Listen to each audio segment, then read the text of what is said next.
Doctor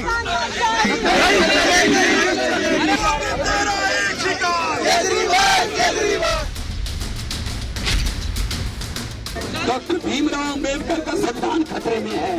कल तक नैतिकता की बात करते थे, आज वो कहते हैं कि मैं जेल से सरकार चलाऊंगा।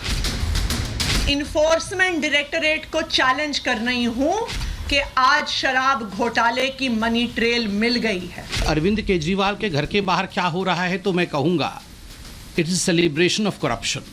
जश्न भ्रष्टाचार बनाने की कोशिश आम आदमी पार्टी के नेता और आम आदमी पार्टी के कुछ मंत्री कर रहे हैं।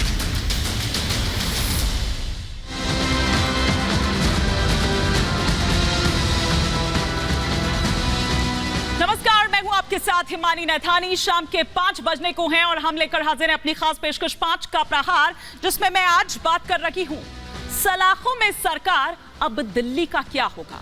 दिल्ली के मुख्यमंत्री अरविंद केजरीवाल की गिरफ्तारी के बाद से आम आदमी पार्टी यूं तो लगातार केंद्र सरकार पर हमलावर है।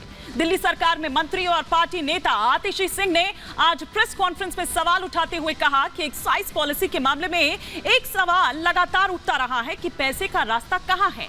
शराब कारोबारी ने किसे और कहां किस तरह से पैसा दिया। ईडी मनी ट्रेल को साबित नहीं कर पाई है, सिर्फ बयान के आधार पर केजरीवाल की गिरफ्तारी हुई है। उन्होंने सुप्रीम कोर्ट का एग्जाम्पल भी दिया और कहा कि कोर्ट तक ने यह पूछा कि सवाल कि मनी ट्रेल कहां है, नहीं बता पाए। अरविंद केजरीवाल की गिरफ्तारी शरद रेड्डी के ही बयान पर आधारित है, जो फार्मा कंपनियां चलाते हैं। उनको जब 2022 में पूछताछ के लिए बुलाया गया था, तब उन्होंने कहा था कि मैं तो अरविंद केजरीवाल को जानता तक नहीं हूं, उनसे मिला भी नहीं हूं, मेरा आम आदमी पार्टी से किसी तरह का कोई संबंध नहीं है। लेकिन अगले ही दिन उन्हें गिरफ्तार कर लिया जाता है। महीनों बाद वो अपने बयान बदल देते हैं और फिर उन्हें जमानत मिल जाती है। लेकिन ये महज बयान है, पैसे का कोई सुराग नहीं है। उसके बाद आतिशी चुनावी चंदे से जुड़े दस्तावेज दिखाते हुए कहती है कि रेड्डी की कंपनीज ने बीजेपी को इलेक्टोरल बॉन्ड के जरिए 4.5 करोड़ रुपए दिया। उनका आरोप है कि Indo pharma APL health care के मालिक रेड्डी ने चुनावी बॉन्ड के रूप में बीजेपी को पैसे दिए। गिरफ्तारी के बाद रेड्डी की कंपनियों ने 55 करोड़ रुपए का चुनावी चंदा दिया। तो अब तक जो मनी ट्रेल का पता नहीं लग पा रहा था, वो दरअसल अब चला है कि सारा पैसा चुनावी बॉन्ड के रूप में बीजेपी के खातों में गया। यह आतिशी सिंह का आरोप है। उनके आरोपों के बाद क्या शराब घोटाले का खेल पलट गया है? आज इसी पर 5 का प्रहार कर रही हूं, लेकिन साथ ही साथ आज एक और चीज देखने को मिली, और वो ये कि आज अरविंद केजरीवाल की पत्नी सुनीता केजरीवाल सामने आती हैं। तस्वीरें इस वक्त आप यहां पर देख पा रहे हैं। बिल्कुल वही जगह, वही कुर्सी, उसी जगह पर, उसी स्थान पर बैठी हुई हैं जहां पर अरविंद केजरीवाल बैठकर अपने तमाम जो स्पीचेस हैं वो देते थे। आज उसी कुर्सी पर सुनीता केजरीवाल नजर आई। बहुत कुछ इशारे ये कर रहा है, बहुत कुछ मैसेज ये देने की कोशिश कर रहा है। आखिर इसे किस तरह से देखा जाए? क्या देश को एक नया नेता मिल रहा है सुनीता केजरीवाल के रूप में? न केवल नया नेता, बल्कि अगर हम आने वाले टाइम में देखें, ये भले ये कहा जा रहा है कि दिल्ली के सीएम जो हैं वो अरविंद केजरीवाल हैं, थे और रहेंगे, और दिल्ली की जो सरकार है वो जेल से ही चलेगी, लेकिन क्या, क्योंकि व्यवहारिक ये नहीं है, तो आने वाले टाइम में अगर जब उनको इस्तीफा देना पड़ता है, तो क्या फिर सुनीता केजरीवाल दिल्ली की अगली मुख्यमंत्री हो सकती है? क्या इस तरीके से हम देखें? क्योंकि अगर पुराने हम कुछ रिकॉर्ड्स देखें, इतिहास अगर हम देखें, फिर चाहे वो लालू प्रसाद यादव के मामले में हम देखें, हेमंत सोरेन के मामले में परिस्थितियां कुछ ऐसी ही थी। ये अलग बात है कि वहां वो अपनी पत्नी को नहीं सीएम बना पाए, क्योंकि पारिवारिक विवाद के चलते, और वो तमाम चीजें हमने देखी, जिस वजह से वो जो चाहते थे वो नहीं उस तरह से सक्सेसफुल हो पाया। लेकिन क्या यहां अरविंद केजरीवाल या दिल्ली के मामले में अगर हम देखें, तो क्या ये ऐसा हो सकता है? ये हम आपको यहां पर दिखा रहे थे इस तस्वीर के जरिए, लेकिन कुछ सवाल भी खड़े होते हैं, क्योंकि ईडी की रिमांड की अगर बात की जाए तो पहला दिन था। किस तरह के सवाल जवाब जो हैं वो अरविंद केजरीवाल से हुए, वो हम आपको दिखा रखे हैं सिलसिलेवार तरीके से कि शराब घोटाले की साजिश कैसे रची गई। ये सबसे पहला सवाल जो अरविंद केजरीवाल से पूछा गया कि नई शराब नीति आखिर क्यों बनाई गई थी, इसके पीछे क्या मतलब था।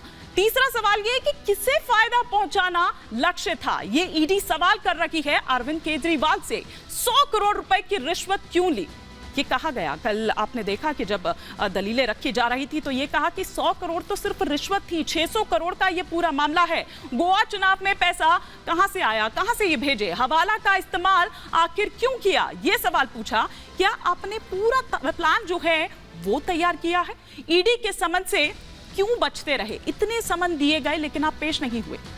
उधर विजय नायर से आपका क्या रिश्ता है, ये भी पूछा गया। घोटाले के सबूत क्यों आखिर मिटाए गए, वो तमाम एविडेंस जो हैं, डिजिटल एविडेंस, वो क्यों डिस्ट्रॉय किए गए, नई शराब नीति वापस क्यों ली, अगर आप कह रहे थे कि वो फायदेमंद थी तो। ये वो तमाम सवाल जवाब का सिलसिला जो है वो ईडी का अरविंद केजरीवाल से चला। इसके अलावा भी और कई सवाल हैं, लेकिन 5 का प्रहार के 5 सवाल जो हैं वो इस वक्त आपके टेलीविजन स्क्रीन पर आ रहे हैं एक एक कर। ये पहला सवाल कि क्या जेल से सरकार चलाएंगे अरविंद केजरीवाल, जिस तरह से कहा जा रहा है। दूसरा सवाल ये कि केजरीवाल का नया उत्तराधिकारी कौन हो सकता है। तीसरा सवाल ये कि केजरीवाल की सीट पर सुनीता केजरीवाल, आखिर इसके पीछे क्या संदेश है। चौथा सवाल ये कि केजरीवाल की गिरफ्तारी का चुनाव पर क्या असर पड़ेगा। पांचवा और अंतिम सवाल ये कि केजरीवाल की कस्टडी से INDIA कमजोर होगा। ये वो तमाम सवाल हैं जिनके इर्द गिर्द आज हमारी चर्चा रहने वाली है। लेकिन इससे पहले कि आगे बढ़ूं, आपको दिखाती हूं एक रिपोर्ट। लोकसभा चुनाव से पहले INDIA गठबंधन को झटके पर झटका लग रहा है। दिल्ली के मुख्यमंत्री अरविंद केजरीवाल भ्रष्टाचार के मामले में गिरफ्तार हो चुके हैं, तो वहीं कांग्रेस के बैंक अकाउंट फ्रीज किए जाने की भी खबर है। इन दोनों मामलों को लेकर विपक्षी दल बीजेपी को कटघरे में खड़ा कर रहे हैं। आम आदमी पार्टी की तरफ से केजरीवाल को चुनाव से पहले जानबूझकर गिरफ्तार करने की बात कही जा रही है, जिस पर बीजेपी की तरफ से पलटवार किया गया। जो कंपनी मनी लॉन्ड्रिंग कर रही है या जो आदमी मनी लॉन्ड्रिंग कर रहा है, आपकी ईडी उसको छापा मार रही है, आपकी ईडी उसको गिरफ्तार कर रही है, वो कंपनी आपको चंदा दे रही है। और 1-2 नहीं, 59.5 करोड़ रुपए का चंदा भारतीय जनता पार्टी ने लिया है, उनके अकाउंट से इनके अकाउंट में आया है, सबूत है। कट्टर बेईमान अरविंद केजरीवाल वो भी ईडी की गिरफ्त में है, और ये सब शराब घोटाले के लिए जो कल तक क्लीन चिट बाकियों को देते थे, ईमानदारी की चिट देते थे। अरे चारा खाने वालों ने भी पहले इस्तीफा दे दिया था, शराब वालों ने अभी तक भी इस्तीफा देने से मुकर रहे हैं। दिल्ली शराब घोटाले में अरविंद केजरीवाल की गिरफ्तारी को आम आदमी पार्टी ने इलेक्टोरल बॉन्ड के मुद्दे से भी जोड़ा है। आम आदमी पार्टी नेताओं का कहना है कि जिस शख्स की गवाही पर केजरीवाल को गिरफ्तार किया गया है, उसने अपनी कंपनी के जरिए बीजेपी को करोड़ों का चंदा दिया, जिसके बाद उसे जमानत दे दी गई। आज ये मनी ट्रेल पूरे देश के सामने आ गई है कि शरद चंद्र रेड्डी और अरबिंदो फार्मा का मालिक, APL हेल्थ केयर का मालिक, यूजिया फार्मा का मालिक, शराब का कारोबारी, उसने 4.5 करोड़ रुपए के इलेक्टोरल बॉन्ड्स दिए एक्साइज पॉलिसी के बनने के दौरान भारतीय जनता पार्टी को। लोकसभा चुनाव से पहले कांग्रेस की तरफ से लगातार उनका अकाउंट फ्रीज किए जाने का मुद्दा उठाया जा रहा है, जिस पर बीजेपी की तरफ से जवाब आया। बीजेपी का कहना है कि कांग्रेस का अकाउंट फ्रीज नहीं किया गया है, बल्कि कांग्रेस की तरफ से IT नियमों का उल्लंघन किया गया, जिस पर IT ने पेनल्टी लगा दी। कांग्रेस उस पेनल्टी की रकम भरकर अपना अकाउंट यूज कर सकती है। आखिरकार ऐसा क्या हुआ कि कांग्रेस पार्टी के साथ जो कोट अनकोट फ्रीज अकाउंट वाली व्यवस्था हुई, कांग्रेस पार्टी के अकाउंट के ऊपर आघात क्यों हुआ? देखिए, यह विषय होता है फाइनेंशियल ईयर 2017-18 का।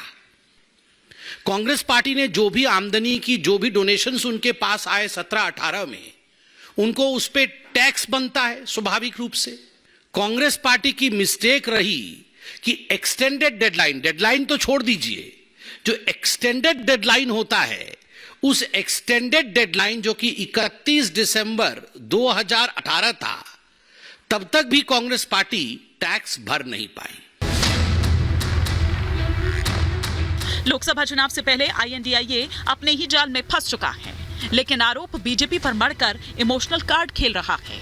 ऐसे में सवाल यह है कि क्या INDIA ने चुनाव से पहले ही हार मान ली है? सवाल यह भी कि क्या केजरीवाल की गिरफ्तारी से आम आदमी पार्टी को चुनावों में नुकसान होगा या फायदा? Bureau report, Republic Bharat.